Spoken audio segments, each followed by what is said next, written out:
오늘도 주의 말씀을 통해 주신 은혜와 축복이 여러분 가운데 충만하시고 그 말씀이 능력으로 나타나는 것을 경험하게 되기를 원합니다.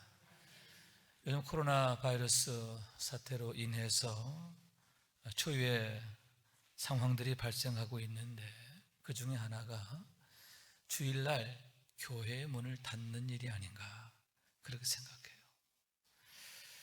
평일은 물론이고 주일 대예배까지도 영상으로 대체하고 또는 실황 예배로 이렇게 대체를 하고 예배의 문을 닫는, 교회의 문을 닫는 그러한 안타까운 상황이 일어나고 있는 것입니다.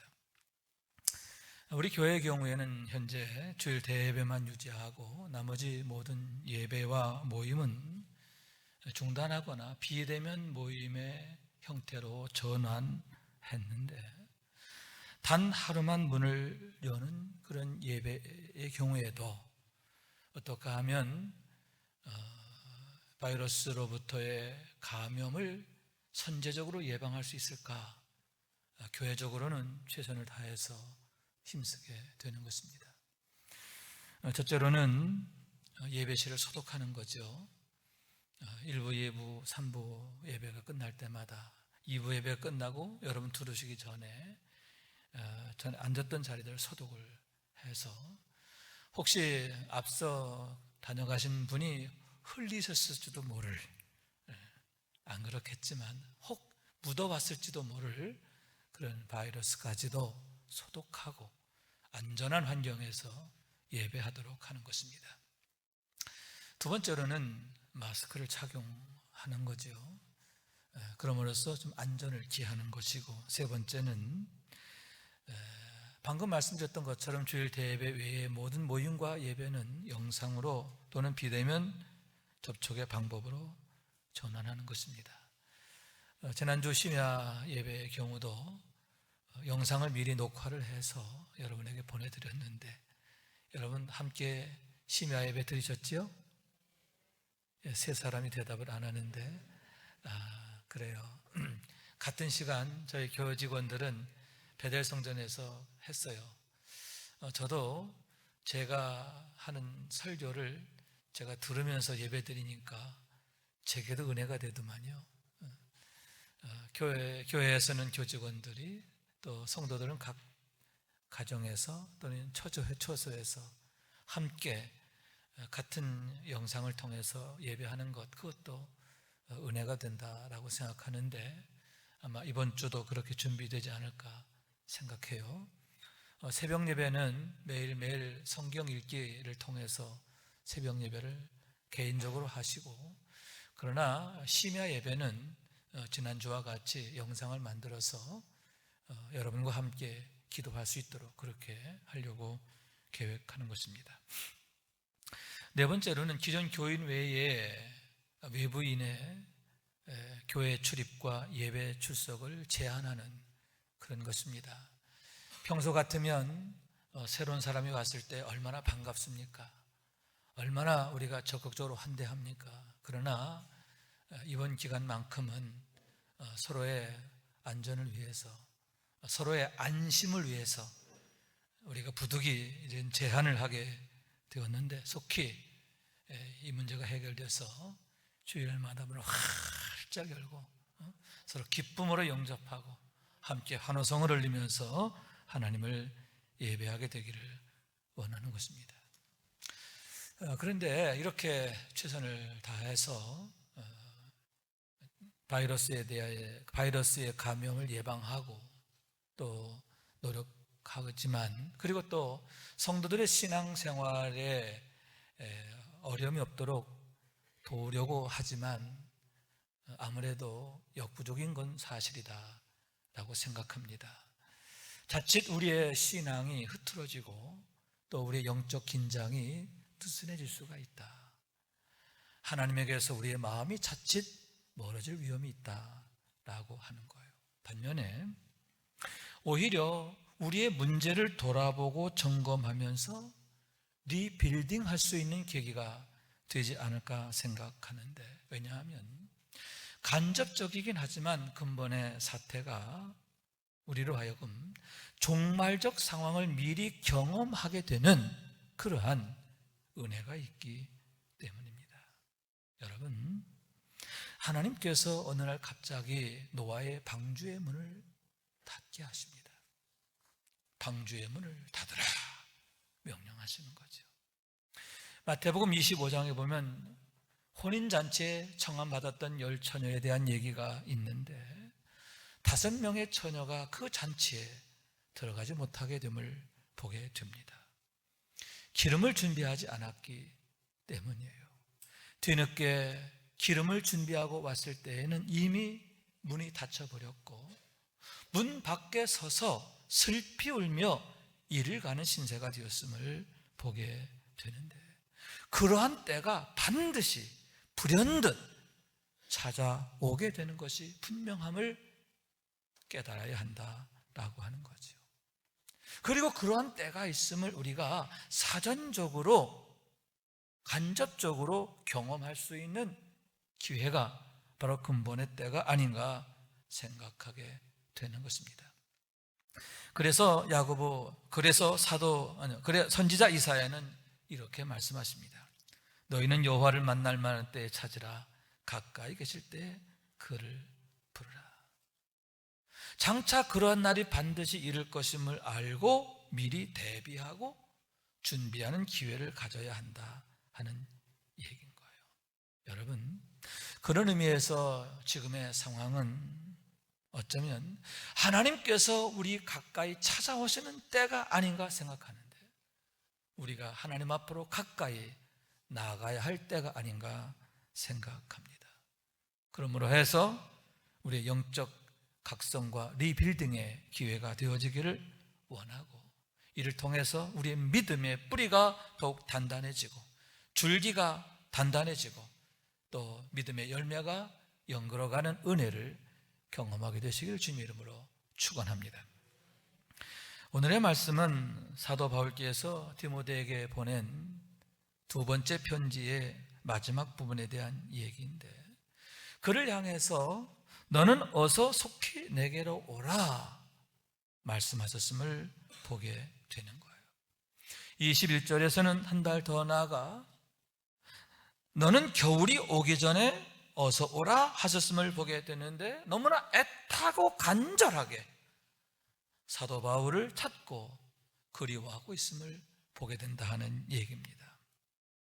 당시에 바울의 심정이 어떠했는가 하는 것을 보여주는데, 얼마나 디모데에 대하여 그리워하고 또 그를 보고자 했는가 하는 그런 마음을 엿보게 된다 하는 얘기인 거예요. 당시 사도 바울께서는 로마 감옥에 갇혀 계셨는데 주후 67년 가을경으로 추정됩니다. 왜냐하면 그 이듬해인 주 68년에 순교하시게 되었기 때문인데, 이 디모데 후서의 말씀은 순교하기 바로 전해 가을에 쓰여진 서신이기 때문입니다. 당시 사도 바울의 연치는 65세쯤 되셨을 거라 생각하고요, 주 35년 예수님을 처음 만난 이후 일평생 주님을 따르며 주님을 섬기며 교회를 세우고 복음 전하는 일에 헌신했음을 보게 되는 거예요.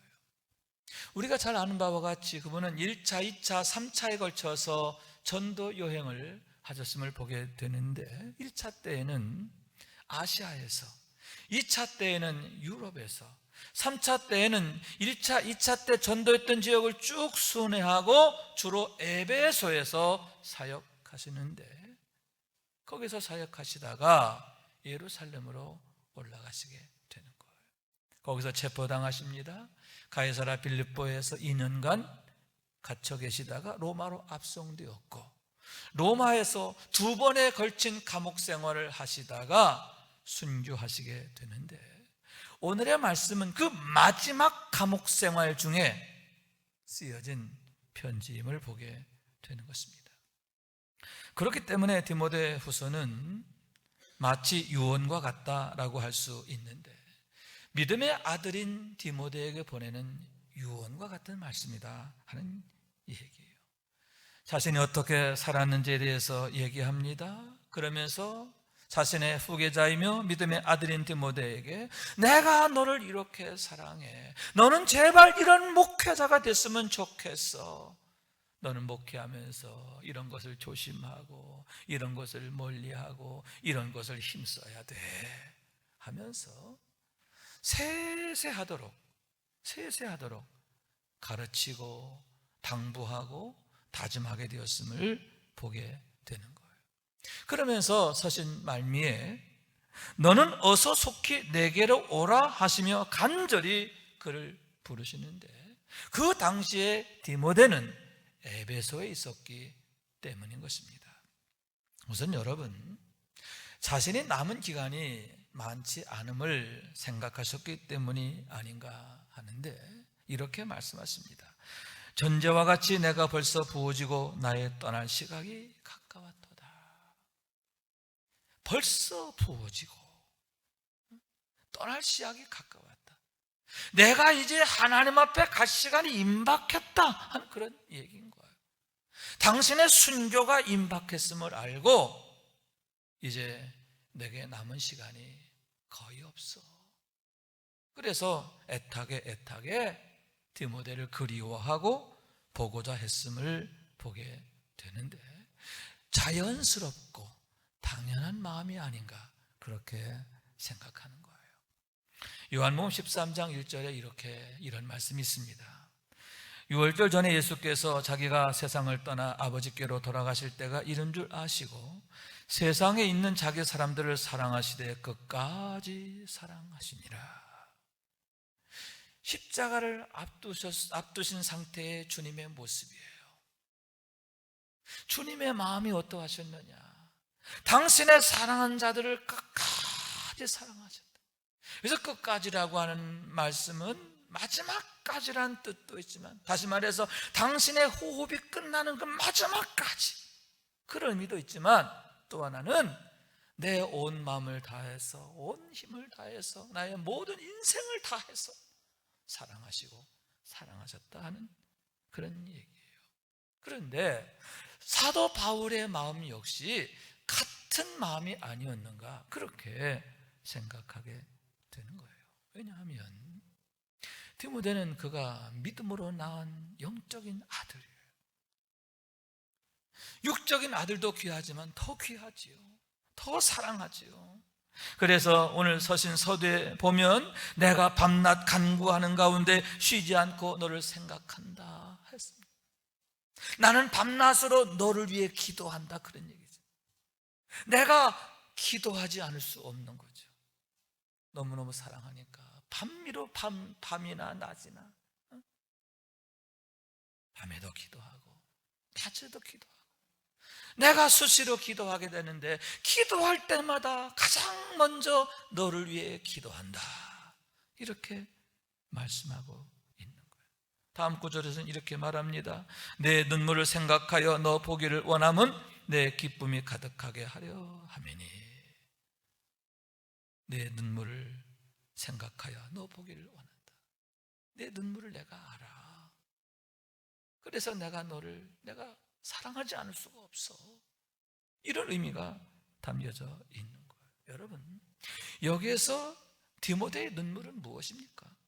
내 눈물을 생각한다 라고 했는데, 디모데 역시 사도 바울을 너무나 뜨겁게 사랑했음을 나타내는 게 아닙니까?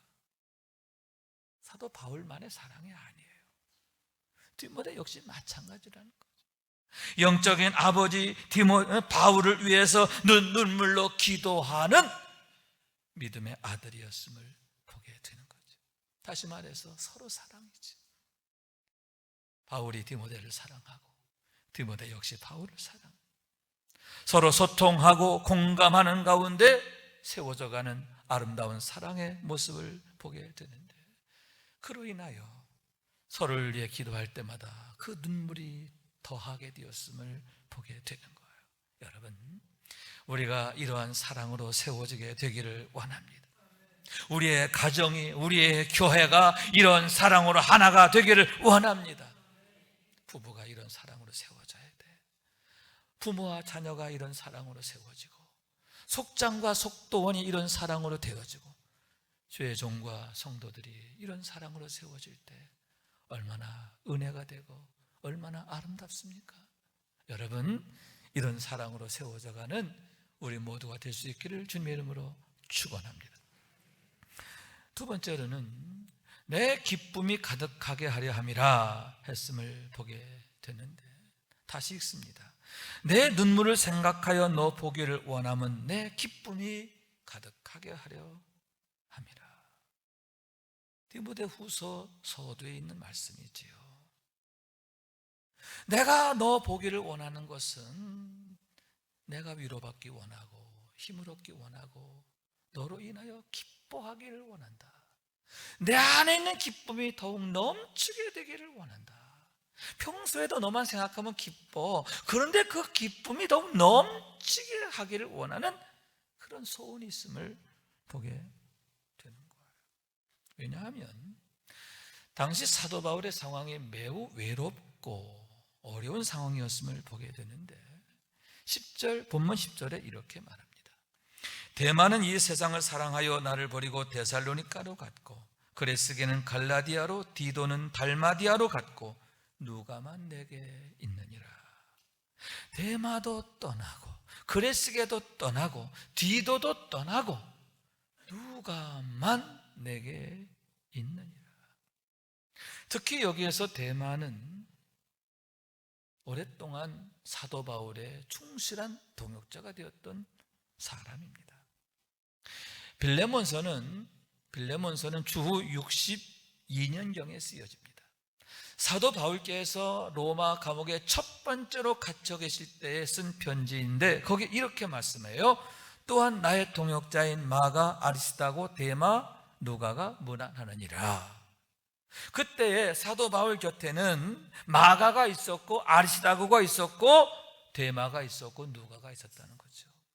그러니까 데마는 누구냐? 마가, 누가 등과 함께 사도 바울의 곁을 지켰던 충실한 동역자였다라고 하는 얘기인 거예요. 그러고 나서는 이제 5년의 세월이 흐른 겁니다. 다시 바울께서 감옥에 갇혀 계시게 되었는데, 이제 어떻게 되었느냐? 그가 세상을 사랑하여 나를 버리고 떠났다, 이렇게 말해요. 세상을 사랑하여 나를 버렸다. 그가 배교하게 되었고, 그가 사도 바울에게 상처를 남기고 떠나게 되었음을 보게 되는 거예요. 아마도 여러분, 당시의 상황이 매우 어려웠기 때문이 아닐까 생각하는데, 왜냐하면 그 시기는 바로 네로의 폭정이 극에 달했던 그런 때이기 때문인 거예요. 그러한 문제는 주 64년경에 발생한 로마 대화재에서 비롯되는데, 로마의 대화재가 일어나고 그로 인해서 로마의 시민들이 네로 황제에게 스트라이크를 일으키게 됐어요. 분노한 로마인들의 그 화살이 네로에게 향하는 거죠. 그러자 교활한 네로는 그 책임을 기독교인에게 전가시켰어요. 기독교인들이 불을 내가지고 로마가 불탔다 라고 소문을 퍼뜨려서 로마인들의 분노를 기독교인에게 쏟아지게 했다라고 하는 거예요. 그러면서 기독교인을 박해하는 겁니다. 원형 경기장에다 끌어놓고 사자를 풀어서 물어뜯어 죽이게 하는 거죠. 로마 시민들은 그걸 보면서 환호성을 내며 즐기게 하는 거죠. 참으로 악랄하기 그지없는데, 쿠어바디스라고 하는 영화가 바로 이때를 배경으로 하고 있고, 바로 이 시기에 베드로가 순교하시고 그리고 바울도 순교하시게 됨을 보게 되는 거예요. 결국 그렇게 악행을 일삼던 네로는 사도 바울께서 순교하셨던 68년도 그 해에 비참하게 죽습니다. 31살 젊은 나이에 비참하게 종말을 맞이하게 되는데, 그런 어려운 시기, 기독교가 가장 큰 환난을 겪던 그런 시기에 데마가 배교를 하고 바울의 곁을 떠나게 되었음을 보게 되는 거예요. 바울 자신도 많이 힘들어요. 1차 감옥 때와 2차 감옥은 상황이 달라요. 1차 감옥 때는 그래도 많이 배려가 되고 이렇게 형편이 좋았어요. 그때는 이런 문제가 없었거든요. 로마 황제가 기독교에 대해서 그렇게 심하게 반대하지 않았거든. 근데 두 번째는 달라요. 지하 감옥에서 정말 극도의 어려움을 겪게 되었던 거예요. 그런 상황에 데마가 떠나고, 공교롭게도 같은 시기에 그레스게도 떠나고 디도도 떠나는 거예요. 물론 이 두 사람은 이유가 달라요. 전도하기 위해서 교회를 돌보는 일을 위해서 떠나게 되지만 어쨌든 늘 함께 동역자가 되었던 이들이 하나씩, 둘씩, 셋씩 떠나고 누가만 홀로 남게 되었을 때 인간적으로 얼마나 마음이 외로웠을까. 비록 대사도이지만 그분 역시도 지독한 외로움에 많이 마음이 어려우셨다. 그래서 그와 같이 어서 속히 내게로 오라. 믿음의 아들 디모데를 너무너무 그리워하게 되었고 그를 찾게 되었음을 보게 된다 하는 얘기입니다. 그런데 여러분, 저는 여기에서 또한 이런 생각을 하게 되는데, 그것은 주님의 마음, 교회의 마음인 거예요. 요한복음 6장 66절에 이런 말씀이 있습니다. 예수님 곁에 있던 사람들이 떠나는 것에 대한 얘기예요. 예수님께서 기사와 이적을 행하실 때는 사람들이 구름대같이 모입니다. 어떤 제자들은 네가 먼저냐 내가 먼저냐 서로 다투기도 했습니다. 그런데 사람들이 막 쑥쑥쑥 빠져나가는 거예요. 심지어는 제자들마저 주님을 버리고 떠나는 겁니다. 왜냐? 주님이 이런 말씀을 하세요. 살리는 것은 영이니 육은 무익하니라. 내가 너에게 이른 말은 영이요 생명이라. 할렐루야. 여러분, 사람들이 왜 예수님을 찾아왔고 예수님 곁에 모여들었나요? 육적인 영광을 위해서, 육적인 소욕을 위해서. 그런데 주님이 말씀하시기를 육은 무익하다 하는 거죠. 육은 무익하고 영이 유익하다, 영이 중요하다. 그러니까 자기 관심사하고 다른 거예요. 자기 목적하고 다른 거예요. 뿔뿔이 흩어져 가게 됐던 거죠. 그때 주님께서 12 제자에게 말씀하십니다. 너희도 가려느냐? 너희도 가려느냐? 그때 베드로가 대답합니다. 주여, 영생의 말씀이 주께 있사오니 우리가 누구에게로 가오리까? 우리가 주는 하나님의 거룩하신 자인 줄 믿고 알았사옵나이다. 주님, 무슨 말씀입니까? 다 떠나도 우리는 떠나지 않을 겁니다. 왜냐하면 당신에게 영생이 있고, 아멘. 당신은 하나님의 거룩하신 자인 줄 믿기 때문입니다. 이렇게 장담을 하는 거죠. 그러나 여러분, 이런 장담이 얼마나 갑니까? 주님께서 체포당하시고 수욕당하시게 되었을 때 베드로는 어디 있었습니까? 주님을 떠나게 되었고 주님에게서 도망치게 되었고 심지어는 저주까지 하면서 주님을 모른다고 부인하게 된 것이 아닙니까? 정작 우리 주님께서 가장 외로우실 때, 정말 곁에 그 누군가 있어야 할 그때는 아무도 남지 않았음을 보게 되는 거예요. 그런데 여러분, 참으로 다양한 것이 있습니다. 그것은 제자 중 하나가 돌아와서 주님의 십자가 밑을 지켰다라고 하는 사실이에요. 예수님의 네 번째 제자 사도 요한입니다. 사도 요한이 돌아와서 십자가에 매달려 계신 주님의 그 발밑을 지켰다는 거예요. 그때 주님께서 그에게 말씀하십니다. 보라, 내 어머니라. 사랑하는 제자 요한에게 당신의 어머니를 부탁하시는 거예요. 그러므로 해서 그는 평생 마리아가 돌아가실 때까지 충성스럽게 봉양하게 되었음을 보게 돼요. 아들 노릇한 거예요. 아들 노릇합니다. 아들 역할을 하는 거예요. 여러분, 그를 통해서 요한복음이 쓰여지고 요한서신이 쓰여지고 요한계시록이 쓰여지게 된 줄로 믿습니다. 하나님께서 직접 계시 말씀을 주시고 하나님 나라의 그 영광을 보여주신 줄로 믿습니다. 뿐만 아니라 그의 이름이 사랑받는 제자라는 이름으로 온 교회에 두고두고 남겨지게 된 줄로 믿습니다. 주님의 그 어려운 자리, 주님의 그 외로운 자리를 지켰던 그에게 하나님의 특별한 은혜가 있었음을 보게 되는 거예요. 여러분, 우리가 그러한 한 사람 되기를 원해요.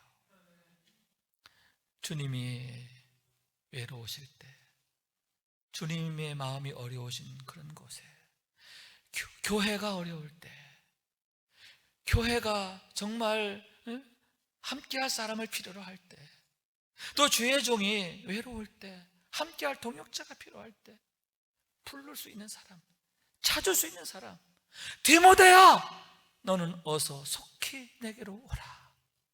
찾을 수 있는 한 사람 되기를 원하는 거예요. 그리고 그 부르심에 아멘 하고 달려가게 되고, 그 외로움을 함께하고 그 고단함을 함께 나누고 그 멍에를 함께 지고 심지어는 죽음의 짐까지 함께 지는, 그럴 때 그것이 얼마나 큰 은혜가 되고 축복이 되는가, 우리 주님께 얼마나 큰 기쁨이 되는가, 영광이 되는가, 또한 그것이 우리들에게 얼마나 큰 축복이 되고 영광이 되는가 하는 거예요. 여러분, 디모데 같은 그 한 사람 되어주시기를 주님의 이름으로 축원합니다. 세 번째로는 겨울 전에 어서 오라 하셨음을 보게 됩니다. 너는 어서 속히 내게로 오라 하는 말씀에 그치지 않고 21절에 보니까 겨울 전에 오라 이렇게 특별히 당부했음을 보게 되는 거예요. 왜냐하면 다시 말씀드리지만 당시에 디모데가 에베소에서 사역하고 계셨기 때문인데, 에베소에서 로마로 오려고 하면 지중해를 배 타고 건너야 하기 때문인 거예요. 배 타고 오는데 아무리 빨리 와도 보름이 걸려요. 먼 길입니다. 그런데 문제는 겨울에 그 지중해에 풍랑이 있다는 거예요. 11월부터 이듬해 3월까지는 지중해에 풍랑이 얼마나 심한지, 그때는 뱃길이 끊어지는 거예요. 교통이 멈추어서는 거예요.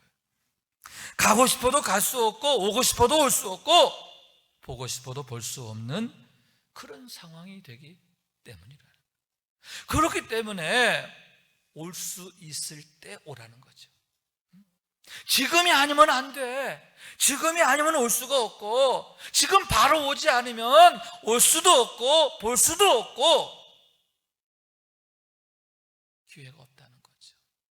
그래서 어서 와라, 겨울이 오기 전에 와라, 속히 오라, 이렇게 당부했음을 보게 되는 거예요. 그런 의미에서 여기에서의 겨울은 여러 가지 의미를 갖는다 할 수 있는데, 첫째는 인생의 마지막 때를 나타낸다 할 수 있습니다. 겨울이 뭐냐? 인생의 마지막 때죠. 여러분, 인생의 마지막 때가 되면 기회가 없어지는 거예요. 아, 내가 좀 제대로 살아봐야지, 내가 이렇게 좀 좋은 일 좀 해봐야지, 마음 먹어도 할 수가 없어요. 할 수가 없어요. 왜? 시간이 없어. 기회가 주어지지 않아. 주어지지 않아. 많은 사람들이 이제 내가 나이 들면 아내와 함께 세계 여행을 좀 해봐야지, 로망이죠. 근데 여러분, 꿈 깨세요. 나이가 들면 돈이 있어도 못 가요. 비행기도 못 타요. 여행도 젊을 때 할 수 있는 거지, 나이가 들면 누가 껴주지도 않고 갈 수도 없어요. 기회가 주어지지 않아요. 인생의 겨울이 오면 그렇다는 거죠. 여러분, 인생의 겨울이 오기 전에 지금의 시간이 바로 우리가 선을 행할 때이고 준비할 때이고 하나님 앞에 충성할 때인 줄로 믿습니다. 지금이 중요해. 지금이 기회야. 할렐루야. 두 번째로는 인생의 큰 어려움의 때, 환난이죠. 그게 바로 인생의 겨울이에요. 예를 들어서 건강을 잃게 되었다, 재산을 잃게 되었다, 사랑하는 가족을 잃게 되었다. 그러면 그때서야 애통하면서 후회합니다. 내가 있을 때 좀 잘해볼 걸. 내가 좀 건강할 때 충성할 걸. 여러분, 건강 잃어버리면 봉사하고 싶어도, 충성하고 싶어도, 예배 생활 제대로 해보고 싶어도 할 수가 없는 거예요. 교회도 못 오는데, 교회도 못 오잖아요. 그렇게 교회 오는 거 요리 빠지고 저리 빠지고 했지만 건강 잃어버리고 힘들어지고 어려워지면 가고 싶어도 못 가는 거예요. 사랑하는 사람, 우리들 아주 있을 때 잘해. 그 말이 맞는 거예요. 있을 때가 잘해야지. 있을 때 사랑하고. 할렐루야. 사랑하는 것도 때가 있는 거죠. 헌신하는 것도 때가 있고, 봉사하는 것도 때나 있고, 선한 일도 때가 있는 거예요. 여러분, 때를 선용하게 되기를 원해요. 할렐루야. 겨울이 오기 전에 준비하고, 겨울이 오기 전에 충성하고, 겨울이 오기 전에 사랑하고. 할렐루야. 세 번째는 가장 중요한 문제인데 종말의 문제인 줄로 믿습니다. 한 번 죽는 것은 사람에게 정해진 것이요 그 후에는 심판이 있으리라. 여러분, 모든 사람에게 인생의 겨울이 반드시 온다고 하는 사실이에요. 영적인 겨울이 찾아오는 거예요. 그 겨울은 그 누구도 피할 수 없고 그 겨울에서 도망칠 수가 없는 거예요. 언젠가 하나님의 심판대 앞에 서게 될 터인데 그 자리에서 우리는 과연 누구일 것인가 하는 그런 문제인 거예요. 심판을 받고 영원한 멸망에 던져질 자인가, 아니면 그 심판의 때에 우리 주님의 환대를 받으며 주님의 손에 이끌려서 영생으로 들어갈 자인가, 우리가 누구냐라고 하는 얘기죠. 만약 둘째 사망의 화를 당하게 된다면 너무나 끔찍한 거죠. 그때는 정말 여러분 애걸복걸하고 후회해도 소용없어요. 문이 닫히면 안 돼요. 여러분, 노아의 방주 문이 닫힌 다음에 아무리 울고 난리쳐도 그 문 안 열려요. 애걸애고 돈으로도 손으로 권세로도 열리지 않는데 멸망의 화를 피할 수 없다라고 하는 거죠. 그런 의미에서 여러분, 지금 온 나라가 코로나19 문제로 인해서 난리인데 실상은 그게 문제가 아니지요. 이러한 모든 것들은 지나가요. 이 전염병이 독성이 강하고 또 위험하다 하더라도 이제 얼마 후면 백신이 발전될 거예요. 백신 만들어지면 주사 한 대 맞으면 돼요. 또 몸조리 잘하면, 특별히 이번에 이 코로나 바이러스 경우는 감염성의 문제 때문에 그렇지 우리가 몸 관리 잘하고 하면 괜찮아요. 사실 근본에 돌아가신 분들 거의 대부분이 기저 환자들이잖아요. 몸이 아주 허약했던 분들이 거의 이렇게 어려움을 당하는데, 건강한 분들은 약도 안 썼는데 그냥 나와서 퇴원하고 그러잖아요. 하물며 백신 나오면 이건 지나가는 거죠. 그러나 여러분, 영적인 종말은, 우리 영혼의 겨울은 지나가지 않는 거예요. 반드시 다가오게 되고 피할 수 없고 또 외면할 수 없음을 보게 되는 거예요.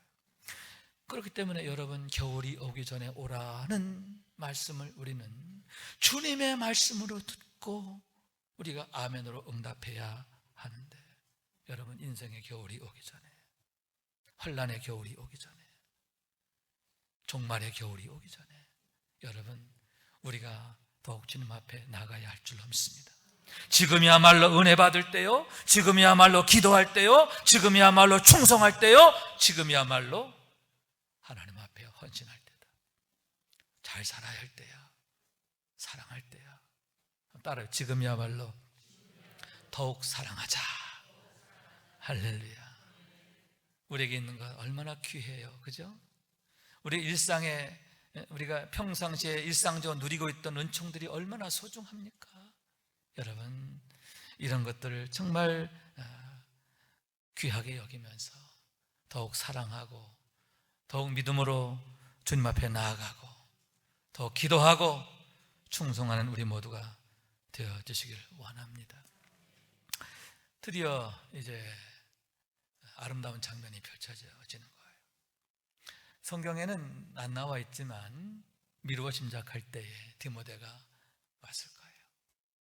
그럴 때 여러분, 그 광경이 얼마나 아름답습니까? 바울 사도와 노 사도 바울 사도, 아들 디모데가 그러니까 막 통곡하는 거예요. 너무 반가웠어, 너무 좋았어. 막 엉엉 뛰면서 얼마나 환호성을 울며 기뻐. 옆에서 같이, 누가도 같이 막 부둥켜 안고, 또 마가도 데려오라, 마가도 같이 붙잡고 막 울었을 거다, 그런 얘기죠. 아마도 겨울이었을 거예요. 왜냐하면 겨울이 오기 전에 오라 그랬거든요. 그러니까 로마에 도착했을 시기는 겨울이라는 거죠. 여러분, 그 겨울이 그 누군가에는 너무나 끔찍하고 두려운 겨울이 되지만 바울에게, 디모데에게, 누가에게, 마가에게는 평생 잊을 수 없는 그런 기쁨의 겨울, 영광의 겨울, 축복의 겨울, 환호성을 흘리며 하나님 앞에 감사하는 그런 겨울이 되었음을 생각하게 되는 거예요. 얼마나 그 겨울이 따뜻하게 되었는가, 그 추운 감옥 속이 얼마나 훈훈하게 되었는가, 그렇게 생각하게 되는 거죠. 지금은 시기적으로 겨울이 지나 봄이 다가오는 때입니다. 그러나 영적으로는 우리의 겨울이 더욱 가까워진 시기인 줄로 믿습니다. 종말적 관점에서 볼 때 우리의 삶은 겨울을 목전에 두고 있는 삶이다라고 하는 거예요. 어쩌면 그 인생의 겨울이, 영적인 겨울이 오늘 밤일 수도 있기 때문인 거예요. 한 발 더 나아가서 성도들은 코람데오, 하나님 앞에서의 삶을 살기 때문인데, 항상 하나님의 마음과 눈이 우리를 향하고 계시기 때문이라고 하는 얘기인 거예요.